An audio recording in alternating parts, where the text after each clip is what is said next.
Hi hello friends, ಹೇಗಿದ್ದೀರಾ ಎಲ್ಲರೂ? ಇನ್ನು ಬಂದುಬಿಟ್ಟು ಈ ಮಿನಿ ವ್ಲಾಗ್ನ ಮಧ್ಯಾಹ್ನ ಸ್ಟಾರ್ಟ್ ಮಾಡ್ತಾ ಇದ್ದೀನಿ. ಪಾಪುನ ಸ್ಕೂಲಿಂದ ಕರ್ಕೊಂಡು ಬರಬೇಕಾದ್ರೆ ಸ್ವಲ್ಪ ಅಂಗಡಿಗೆ ಹೋಗೋದಿತ್ತು, ತುಪ್ಪ ತರಬೇಕಂತ. ಕ್ಯಾರೆಟ್ ಹಲ್ವಾ ಮಾಡಬೇಕಾಗಿತ್ತು, ತುಪ್ಪ ಖಾಲಿ ಆಗಿತ್ತು. ಹಿಂಗಾಗಿ ಅವನ್ನ ಕರ್ಕೊಂಡು ಹೋದರೆ ಮುಗಿತು. ಅವ್ನು ಏನಾದರೂ ತೊಗೊಳೋದು ಬಿಡಲ್ಲ, ಆ್ಯಂಡ್ ಅವನ ಹತ್ರ ನಾನು ಇಸ್ಕೊಂಡು ತಿನ್ನೋದಂದ್ರೆ ನಾನು ಕೂಡ ಬಿಡಲ್ಲ. ಇನ್ನು ಬಂದುಬಿಟ್ಟು ಅವ್ರ ಸ್ಕೂಲಲ್ಲಿ ರಜತ ಮಹೋತ್ಸವ ಇದೆ, ಹೀಗಾಗಿ ಒಂದು ಇನ್ವಿಟೇಷನ್ ಕೂಡ ಕಳಿಸಿದ್ರು ಅವನ ಹತ್ರ.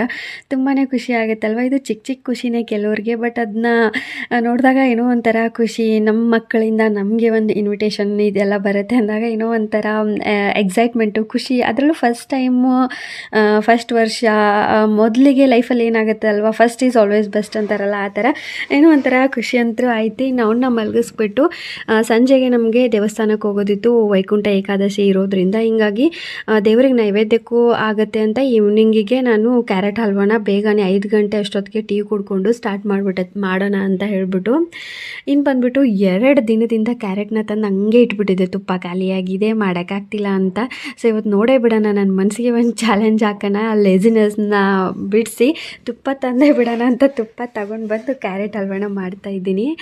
ಸೊ ಏನಿಲ್ಲ, ಕ್ಯಾರೆಟ್ನ ತುರ್ಕೊಂಡು ಅದನ್ನ ಚೆನ್ನಾಗಿ ತುಪ್ಪದಲ್ಲಿ ಫ್ರೈ ಮಾಡ್ಕೋಬೇಕು, ಹಸಿ ವಾಸನೆ ಹೋಗೋವರೆಗೂ. ಇನ್ನು ಅದು ಮುಳುಗೋವಷ್ಟು ಹಾಲನ್ನ ಹಾಕ್ಕೊಂಡು ಕುದಿಸಿ ನೋಡ್ಕೊಂಡು ಸಕ್ಕರೆನ ಹಾಕ್ಕೊಂಡು ಏಲಕ್ಕಿ ಪೌಡ್ರ್ ಹಾಕ್ಕೋಬೇಕು. ಆವಾಗದು ಒಂಥರ ನೀರು ಆಗಿಬಿಡುತ್ತೆ. ಅದನ್ನು ಗಟ್ಟಿ ಆಗೋವರೆಗೂ ಬಿಸಿ ಮಾಡಿಕೊಂಡ್ರೆ ಕ್ಯಾರೆಟ್ ಹಲ್ವಾ ರೆಡಿ ಆಗುತ್ತೆ.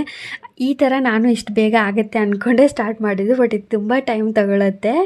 ಕ್ಯಾರೆಟ್ ಹಲ್ವಾಗೆ ಆ್ಯಕ್ಚುಲಿ ರೆಡ್ ಕ್ಯಾರೆಟ್ನ ಬಳಸಬೇಕು. ಆ್ಯಂಡ್ ಇವಾಗ ಇದು ಸೀಸನ್ ಆಗಿರೋದ್ರಿಂದ ಒಂದ್ಸಲ ಆದರೂ ಟ್ರೈ ಮಾಡಿಬಿಡೋಣ ಅಂತ ಮಾಡಿದ್ದು.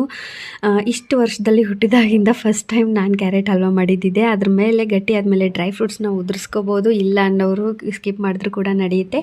ಇನ್ನು ದೀಪ ಹಚ್ಬಿಟ್ಟು ಈವ್ನಿಂಗ್ ದೇವ್ರಿಗೆ ಅದನ್ನೇ ನೈವೇದ್ಯ ಮಾಡಿಬಿಟ್ಟು ದೇವಸ್ಥಾನಕ್ಕೆ ಹೋಗಿ ಅಲ್ಲಿ ಪ್ರಸಾದ ತಿಂದ್ಕೊಂಡು ಮನೆಗೆ ಬಂದು ಕ್ಯಾರೆಟ್ ಹಲ್ವಾನ ಟೇಸ್ಟ್ ಮಾಡಿ ಮಲ್ಕೊಂಡ್ಬಿಟ್ವಿ. ಇದಾಗಿತ್ತು ನಮ್ಮ ಮಿನಿ ವ್ಲಾಗ್. ಇಷ್ಟ ಆದರೆ ಲೈಕ್ ಮಾಡಿ. Thank you.